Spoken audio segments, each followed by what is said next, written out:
6:13 to dim them, but let me try them right now, okay? You think they should dim? Yes.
Yes, that's what we were trying for. Oh, I saw your clipboard, so I thought it was.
Well, good evening and thank you for joining us for the second annual AP Language and Writing Debate Finals. In front of you today, we have the top 4 students from the HHS AP Language and Writing course. We have done 2 debates before this, 2 rounds, and these people were victorious, or at least showed the most merit, so they will be before you today. Every year in the summer, students who aspire to be in the AP Language and Writing class do a very intense research project on a public policy debate topic. And then they write an essay for the topic, for the resolution, and an essay against the resolution. So they have to work in the summer quite intensely on something they know nothing about and turn those essays in at the beginning of class. The crazy person who is assigned this summer assignment for people in AP Language and Writing would be me. My name is Dr. Anderson, and I have a great pleasure of working with these students and the 8 others in AP Language and Writing this year. So at this time, if you would join me in giving a round of applause for the 12 students who are the best, the brightest, I believe, at HHS for AP Language and Writing. You'll notice that their names are all listed on the back, but if they would just stand up, that would be great. Okay?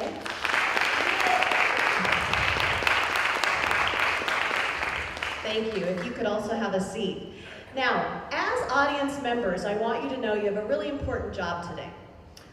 While the who wins the debate is ultimately decided by our 5 official judges, who you will meet in a moment, you as audience members do have a job to hopefully provide some constructive criticism on that ballot you received for our debaters. They would really appreciate comments, ideas you have on things that they did well, things you think they could do to improve. Also, on that ballot, if you could do us the favor of ranking which debater you thought was the best of the 4, the second best of the 4, and down the line, that would be great. At the end of our debate, we will have people from the AP Language and Writing class coming down the aisles to collect those ballots. Now I would like to very briefly introduce the people who are our official judges tonight. And I'm sorry, I'm looking deep into the audience here for these people. If I could first have Mr. Depew stand. He is an assistant principal, vice principal at Hermiston High School. Give a round of applause, folks. If I could have Ms. Nicole Kane stand. She would be our speech and debate coach here at HHS. Thank you.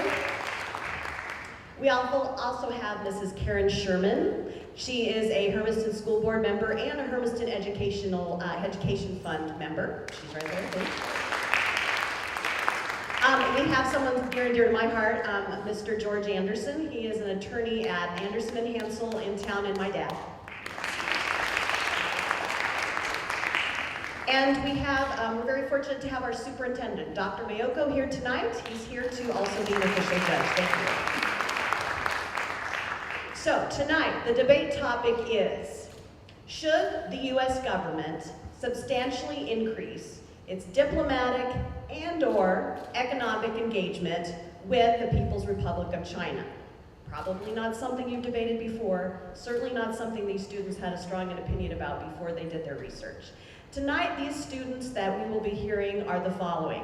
In the pro side, we have Mariah Mangione and Marvin Hosey. On the con side, we have Hannah Walker and Lucas Tolan. I would like to ask at this time if you would all please silence your cell phones. These people have worked really long and hard, and any cell phones ringings would really make this a difficult project. So if you could all turn that to silence, that would be great.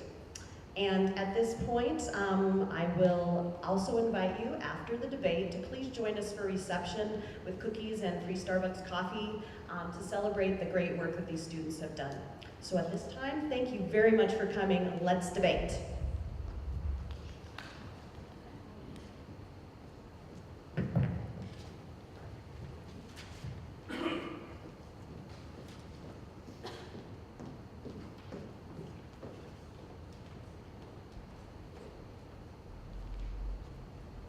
Booming culture, masses of people, vibrant colors, historic value, and my personal favorite, great food. This is the China we would all like to recognize. But unfortunately, this great nation has soiled its name. With deceit and lies, abuse of other countries, and tragically its own people, China is not the China we would like to recognize. In order to provide an incentive for change in China, we propose an increase on taxes paid by China on manufactured goods being imported to the United States. Also, we would like to put into action the use of new departments of health and safety funded by the U.S. government from the taxes of imported goods from China. This would also create more jobs in the United States, which is also a major issue we are facing today. These departments will have to oversee and provide and approve of goods being manufactured in China that are sent to the United States. China must not be allowed to continue down its eminent path of chaos and civil unrest.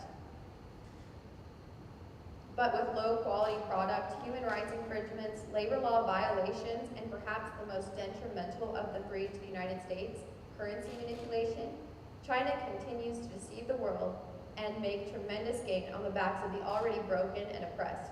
Quote, Beijing continues to resist calls to revalue its currency, sure to become a fierce political issue as job losses mount in the West, as the current regulations of the relationship are now. Clearly, there has never been more need for understanding between Beijing and Washington, end quote, says the news article from Newsweek. It is apparent that the current form of communication isn't working very well. Currency manipulation, which hurts our economy, as well as previously made stipulations dating back to the presidency of President George Bush, and earlier are issues being ignored by the Chinese. So why would they agree to these taxes and stipulations? It's simple. China is going through a period of economic downfall. At this point in time, quote, orders from the Chinese 27-nation European Union for the Chinese goods collapsed. And if Europe's economy falls apart this year, increasingly likely, China will become even more reliant on the American consumer. From Mr. Gordon Chang, China isn't able to trade nearly as much with other European countries as it is with the United States. If the Chinese were to lose the United States as a trading partner permanently, they would be at a negative 175.6% disadvantage, according to Gordon G. Chang, author, nuclear journalist, as well as CNN, Fox News, MSNBC, Fox Business, Bloomberg, CNBC, and PBS exclusivist. Because of China's fragile economy, it cannot withstand a blow to this extent. We cannot ignore these issues any longer, and it is the perfect time for action. Again, we propose to maintain the economic relationship while adapting to new standards and regulations. All in all, we would like to maintain our economic relationship and further increase our diplomatic relationship with the People's Republic of China. Please stand with us and end these transgressions. Let's bring peace to China and fair trade to the United States. Thank you.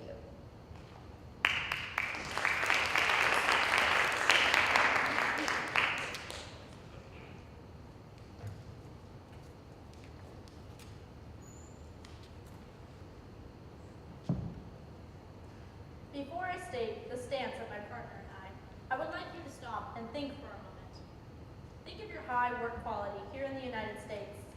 Think of the great worker rights and protections you have, the personal freedoms we have, all the things that make our country so great and appetizing for outsiders. Now stop. Did you know that China's economy has none of these things? This is one of the reasons why the United States should not increase the diplomatic engagement and maintain the economic engagement. Instead, we should decrease the economic engagement and maintain the diplomatic engagement. This would be most beneficial to our country by providing us with the leverage we need to help with diplomatic issues with China, while addressing the economic concerns with China's products and the acts of cyber espionage. First, I would like to define the term economics. By this term, we are relating to all the products traded and services provided between the United States and China. Also, by diplomacy, we are referring to human rights, labor laws, and anything that has to do with the protection of the people. Currently, in the United States, we export less than we import, but on the other end of the trade spectrum, China is the opposite. From the statistics by Gordon B. Chang, a World Affairs journalist and trustee of Cornell University, quote, China is 175.6% dependent on the U.S. for trade, end quote. Also, many Chinese products have been recalled for poor quality standards. Products infected include toxic dog food, toxic toothpaste, and even tainted toys. These products not only affect us, but they affect our animals and our children. Would you want your child to be playing with a toy that is tainted by lead paint? By decreasing the economic engagement, we can avoid these low-quality products. Even though many of our imports are from China, the U.S. is capable of finding other means of trade and product production through other countries and ourselves. From the article by Benjamin Applebaum, a graduate from the University of Pennsylvania and reporter of New York Times, quote, "It is a little noticed fact that trade is no longer rising. The total value of American imports and exports fell by more than $200 billion last year," end quote. This decrease in numbers would only help us have leverage when we decrease economic engagement. This helps make the resolution seem very desirable and plausible. By decreasing economic engagement with China, it gives the U.S. capability to have leverage on China. The goal in mind is that in order to continue trade with us, we will be able to convince China to better their human rights and provide a better quality of living for their people. The people of China have no personal freedoms, poor work conditions, and slave labor. If China is so dependent on us in trade, wouldn't they want to jump on this offer? With trade cut off, China will become low on necessary products, such as food, further pressuring them to make changes in order to continue trade. From an article by the China Labor Watch, a program involved with the rights of the Chinese people, quote, "Young production workers toil 6 days a week in 12-hour shifts. Each day, they are paid 10.5 hours of work. Workers making the iPhone can only earn the minimum wage of $318 per month, or $1.85 per day," end quote. Compared to our living standards in the U.S., this is no way for the Chinese people to live. I cannot further stress the importance of our resolution to decrease economic engagement, to put pressure on the maintained diplomatic engagement in China.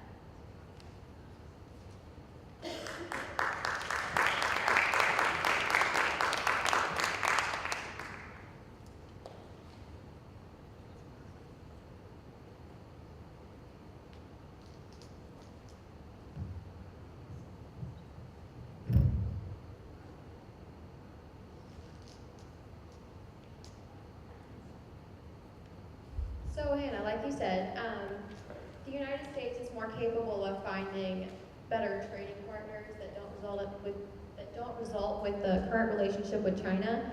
But if Europe is in an economic downfall, do you believe that this would be the time to look for another trading partner if the rest of Europe is also going through an economic downfall? We do not need to only look at European states for trade partners. We have other countries such as India, Russia, and Canada that can provide us with these products. Do you think that the amount of product coming from those countries will equal the amount of product that we're buying from China currently? Yes, if we join with those countries as well as our own country, because we produce more products than we use, and we'll be able to benefit ourselves and make up for those products lost to the Chinese.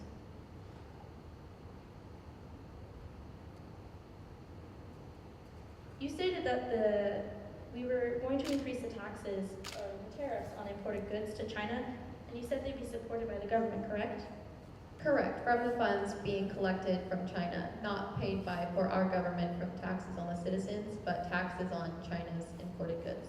So will our government be supporting this, or will China's government be supporting this? Both. I think that the Chinese government is going to have to agree to the taxes being paid by China to the United States, and the United States is going to have to support the reasoning behind that. How do we know that the Chinese government will be willing to join in this effort? I think that's a very futuristic question. There's always going to be the ifs and buts of a issue, but I think that today the issue is what would happen if we increased and what would happen if we cut off a relationship completely. Thanks. Another question. Are you more worried about the short-term consequences and benefits or the long-term consequences and benefits? For me, our country together as a nation, we should be worried about what's happening right now. We should be worried about what's happening in a week and in years to come.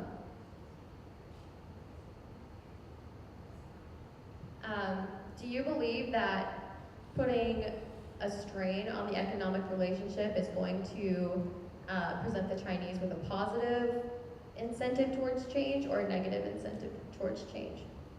By decreasing the economic engagement, we are providing ourselves leverage in order to encourage China to benefit or increase their diplomatic issues and or fix their diplomatic issues and increase their humanitarian rights.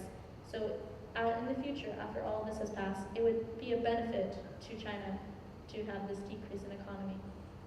So do you see that this is an encouragement, a happy thing, a good thing for China to look at and say, you know, this was really nice of the United States to do this to us? Or do you see that as China's going to take that negatively? This is an encouragement for all of China's people who are under the abuse of the government.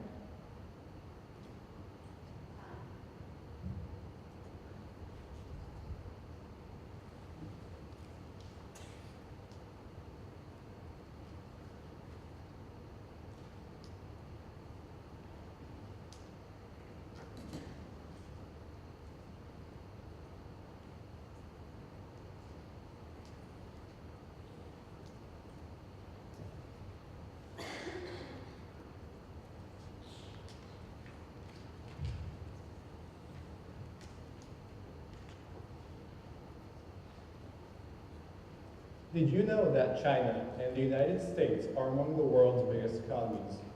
According to the CNN Money Statistics, the United States secures the position of the world's biggest economy, followed by China. In harmony with my partner, the pro side is firm on the stance that the U.S. should maintain its economic relationship with China in addition to increasing the diplomatic relationship. Specifically, the U.S. should introduce effective stipulations and reforms governing trade for the sector of economics while increasing its communication, cooperation, and culture for the area of diplomacy. Today, we are China's biggest trading partner. According to Census.gov, the U.S. Census Bureau provides detailed statistics on goods and estimates of services shipped from the U.S. to foreign countries. Despite China being our second largest trading partner, currency manipulation from China has economically disadvantaged the U.S. By imposing stricter tariffs on imports from China, the U.S. will be able to leverage its dominance in the Chinese market to prompt a change in China's currency manipulation, labor laws, and human rights issues. China cannot afford to lose their biggest trading partner, the U.S.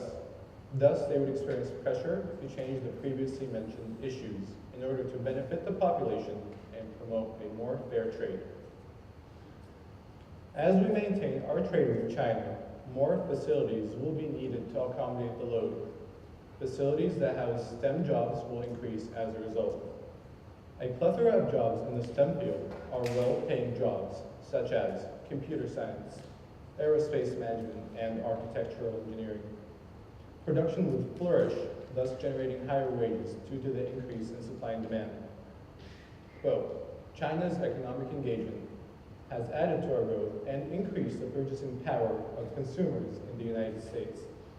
U.S. exports to China grew by more than 90% between 2007 and 2013, end quote, states the U.S. Department of State. The Department of State's mission is to shape and sustain a peaceful, prosperous, just, and democratic world for the American people. Now, we know how maintaining trade with China using improved stipulations would help the U.S. economy.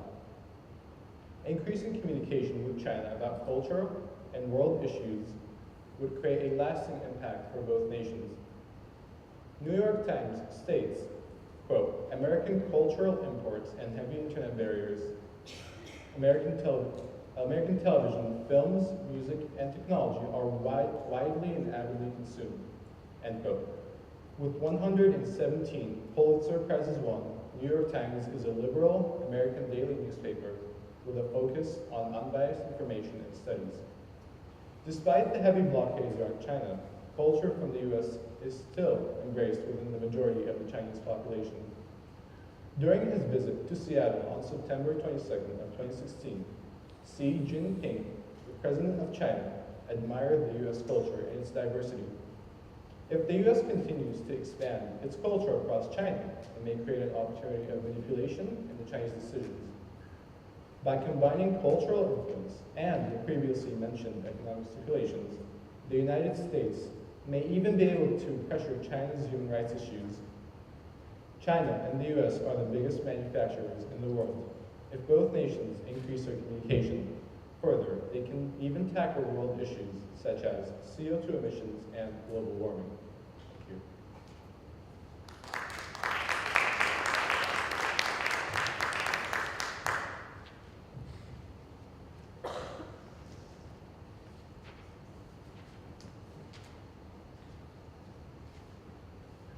The good old USA, where success in most cases is determined by hard work, dedication, and perseverance.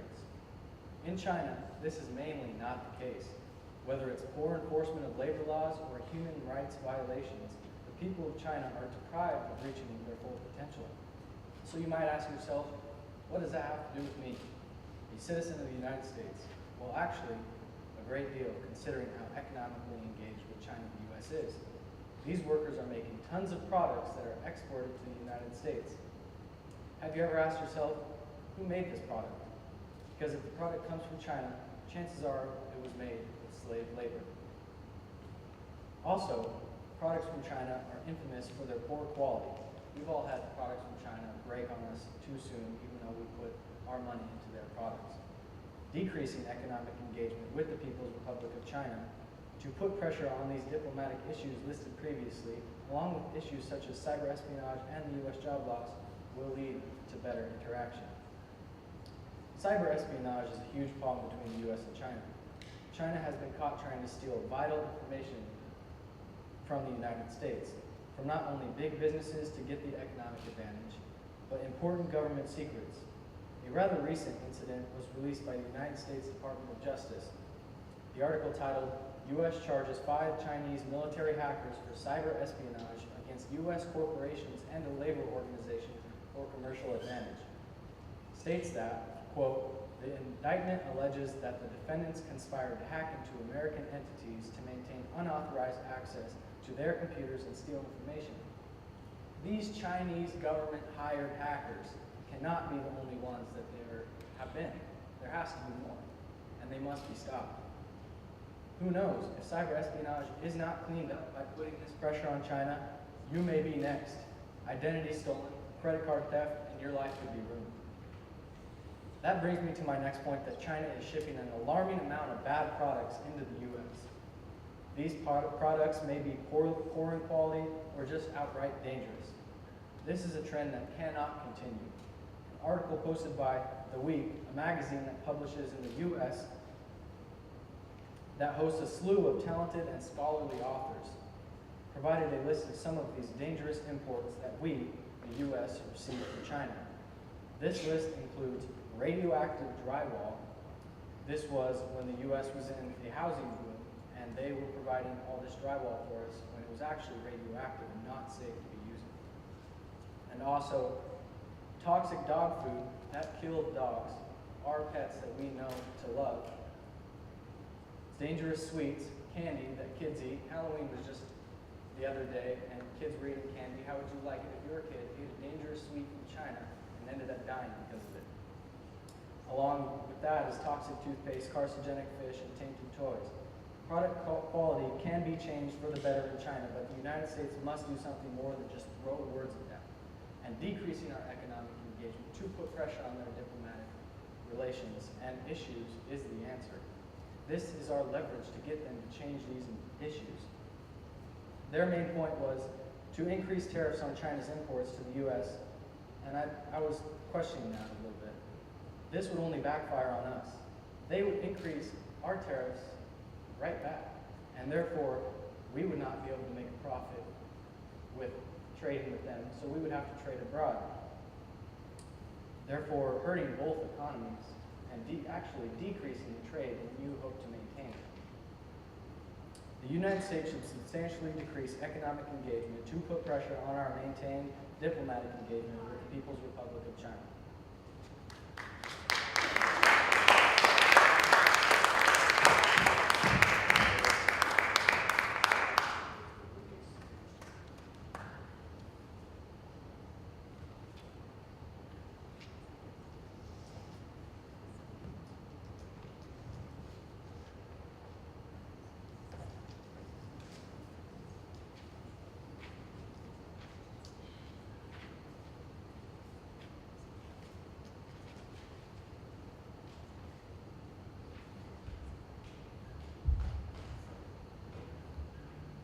Not all people are qualified for these so-called STEM jobs that you mentioned.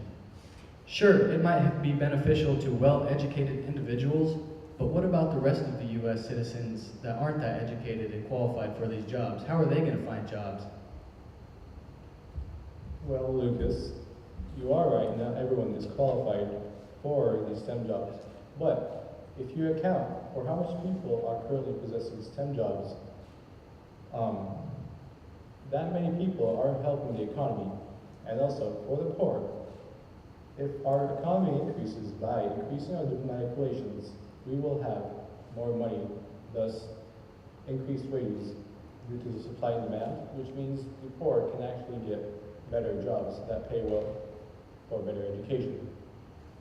How can you expect this growth in our economy by increasing this diplomatic engagement with China, when in the past we've done the same things by just talking to them, throwing words at them, and changes are not happening?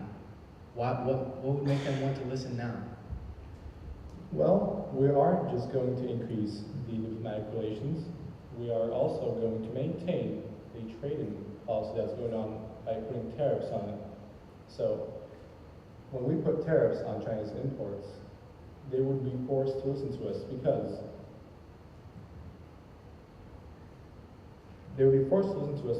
we are China's biggest trading partner. Now, I have a question for you, Lucas. Multiple times, you mentioned slave labor, China's poor quality products, and cyber espionage. Well, in the past, the U.S. has had slave labor, and we fixed that. This means if we increase the diplomatic relationship, we can get China to fix that. It's not an unfixable issue since the U.S. fixed the issue that it had with slave labor. Our issue with slave labor was entirely different than this issue that is happening today. We've tried to get China to fix their slave labor for a long time, and they have not listened. The reason they haven't listened was because there wasn't enough pressure on them. By introducing these new stipulations, such as the tariffs, they would be forced to listen because their economy would be in shambles if they don't. Because the U.S. is the biggest trading partner of China. Yes, but these tariffs, they would only increase the tariffs right back on us. They would not benefit both of us. Again, if they increase the tariffs on us, they will lose their biggest trading partner. And they cannot afford to do that since they will be at a negative 175.6% disadvantage. So your solution to this is actually hoping for a decrease in economics, which is what our argument I didn't mention a decrease in economics. I said maintaining economics. But you said what you proposed, there is a highly possible outcome that it will lead to decrease in economics.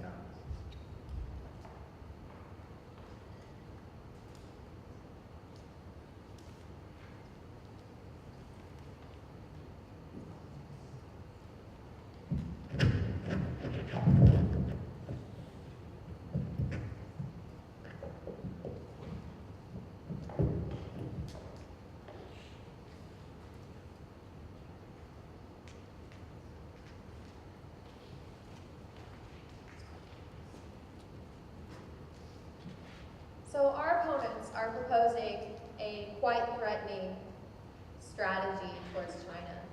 And in the United States, like Lucas mentioned, we are a nation built on fixing things. We would rather fix it than throw it away. And that's what we are proposing to do with China as of right now. Because they could say, what if China refuses? What if China imposes tariffs back on the United States? What if, what if, what if? But what if China goes towards war? What if they see their trade block, their boycott on trade as an act of war? What are we going to do then? Would you rather a diplomatic solution rather than a threatening, violent solution such as stopping trade? China is not alone. We have so much trade with China, and we can't just abandon them. We can't abandon the people, the countless amount of people who are being abused in China. And that's what exactly is going to happen if we stop trade with China. They're going to see it as an act of war and cut us off completely. Our opponents stated that by decreasing trade with China, this will encourage China to change. Unfortunately, this reduction will be seen as more of a threat rather than a said encouragement. Our resolution proposes a system of provided incentive for China to change without threatening them. But at the same time, the Chinese will be forced to listen because they can no longer ignore the stipulations and regulations that are going to be put in place. While I respect our opponent's argument, I would much rather lead our country to be leaders ourselves than abandoners. We are the United States of America, and we must not be bullied out of competition because we feel threatened by China. Thank you.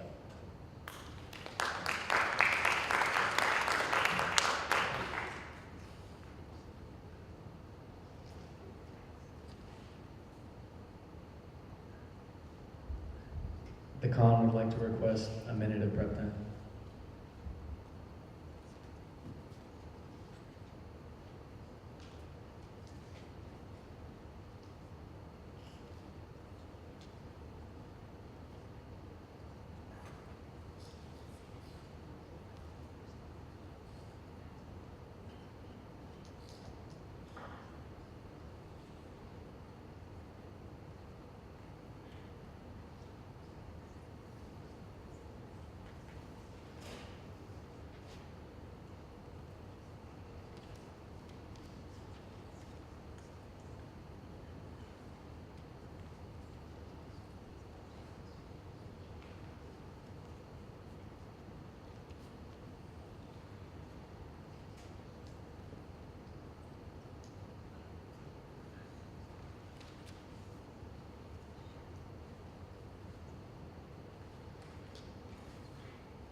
Relations with China can either continue to get better or get worse. The best way to accomplish this is to decrease economic engagement and maintain the diplomatic engagement. China is providing us with products that could affect our health majorly. Why would we want that? We cannot accept these products any longer. Chinese people are dehumanized by the Chinese government. If we want to help them, which is the main goal of the United States, then this should be one of our major steps to re-globalization. Globalization is meant to increase interaction and integration between world cultures and economies. We need to start thinking about the future of our country and helping other countries. Quote from a fact sheet from the U.S. Department of State states that the U.S. seeks to build economic and political as well as diplomatic relations with China, end quote. We need to start thinking, or we can help our future by ridding the American economy of these poor Chinese products and forcing China to change its product policies and humanitarian rights. Decreasing the economic engagement with China will encourage them to take this active change. China doesn't want to lose its biggest trade partner. A country that is so dependent on the U.S. for trade will be affected majorly when the economic engagement is decreased. While they may be able to produce products cheap, quickly, and at a low cost, it is showing to have detrimental effects on the people of China. We are seeking to help these people. We must put pressure on the Chinese government. They are not going to make these changes on their own. It is often said that history repeats itself. If you look back to World War I, China is the equivalent of Germany before the war started. In the end, the best resolution would be to decrease economic engagement to put pressure on the maintained diplomatic engagement with China.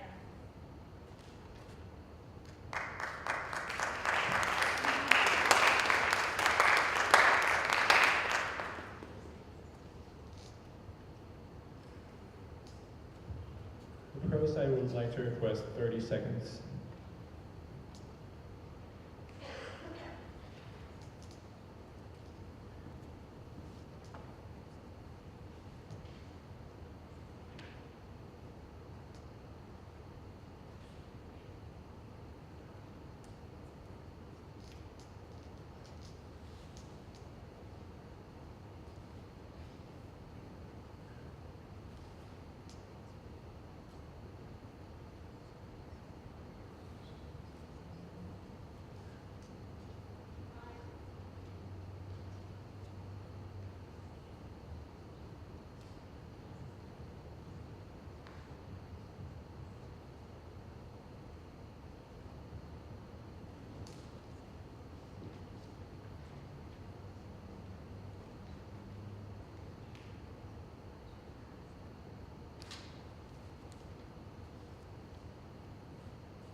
Sorry about that. We had a little confusion about our speaking schedule.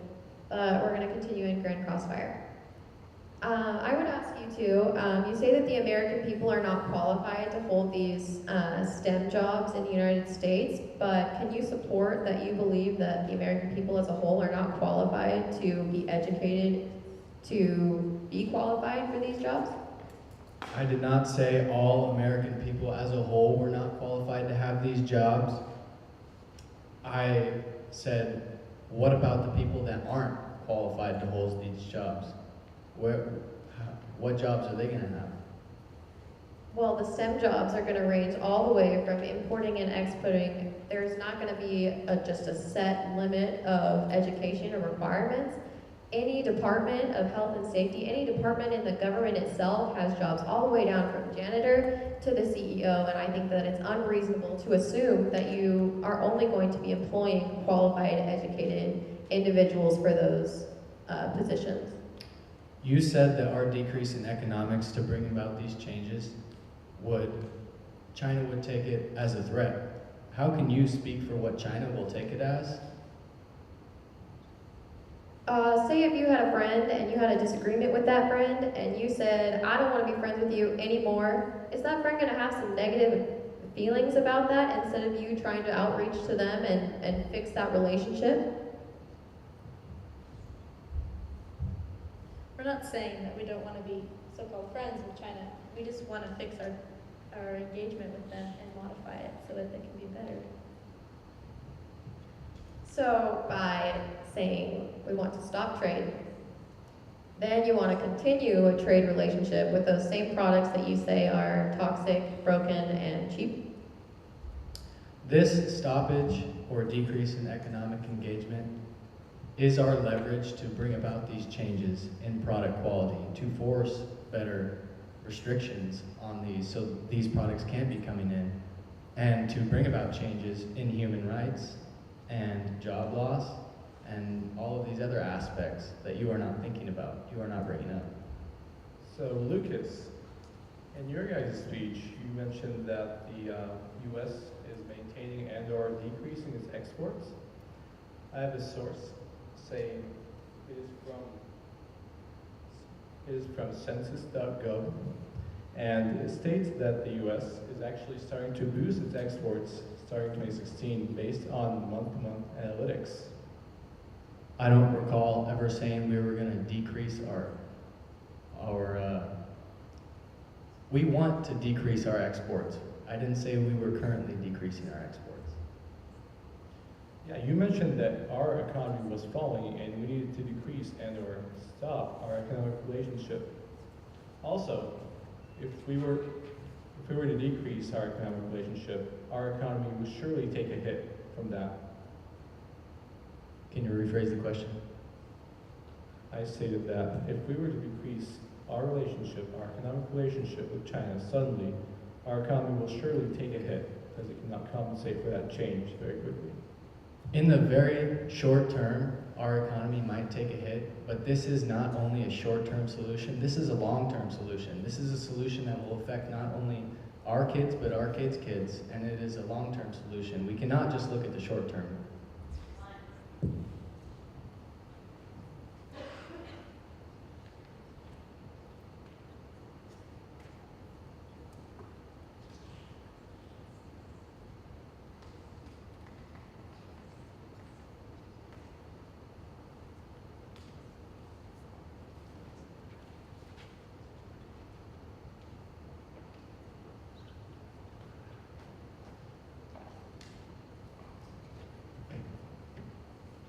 All in all, the pro side reiterates that by maintaining trade in the economical sector with China and increasing the cultural and cooperational diplomatic relationship, the U.S. can leverage multiple opportunities to change how China functions. China is the world's biggest manufacturer. Having a mutual relationship between the two sides will ultimately benefit both in the long run. Continuing trade with China will allow the U.S. to have a consumer base with a steady amount of supply and demand. In addition, the infamous trade deficit ordeal will slowly start to diminish, according to the data from census.gov. The United States is starting to boost its exports while slowly reducing imports for month-to-month analytics. Also, perhaps the biggest benefit for the U.S. lies in the cultural and cooperational increase of the diplomatic relationship. A tremendous percentage of China admires U.S. culture. This can be an opportunity of influence and manipulation of the U.S. towards China. Not only that, China and the U.S. can make a huge difference for the world by tackling global issues. On April 22nd, 2016, the United States and China, the world's biggest emitters of greenhouse gases, have announced they will formally ratify the Paris Climate Change Agreement, and the move campaigners immediately celebrated as a significant advance in the battle against global warming. The Paris Agreement is an agreement dealing with greenhouse gases, emissions, vegetation, adaptation, and finance, effective beginning November 4th, 2016. Thank you.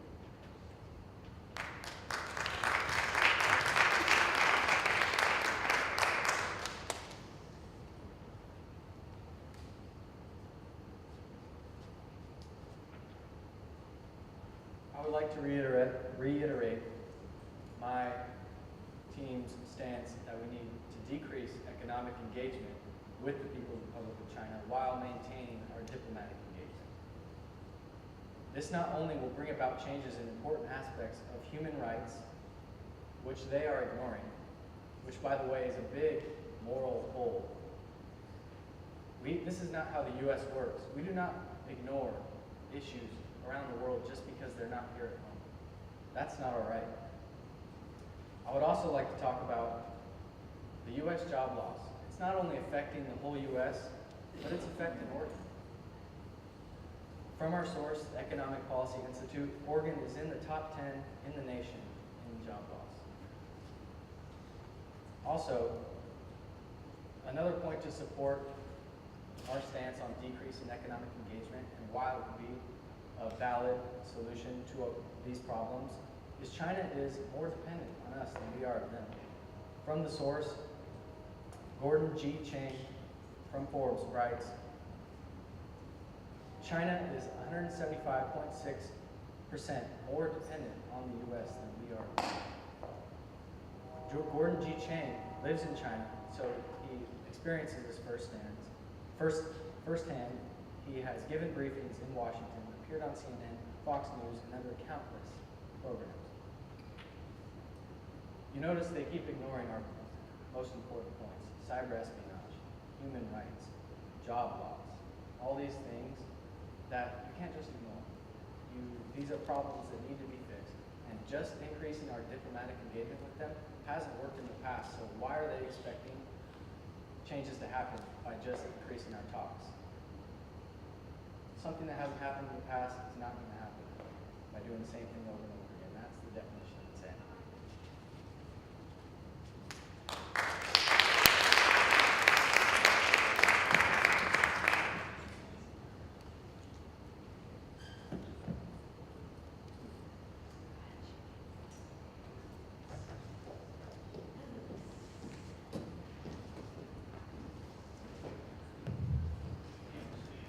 Okay, at this time, we're going to raise the lights in the auditorium.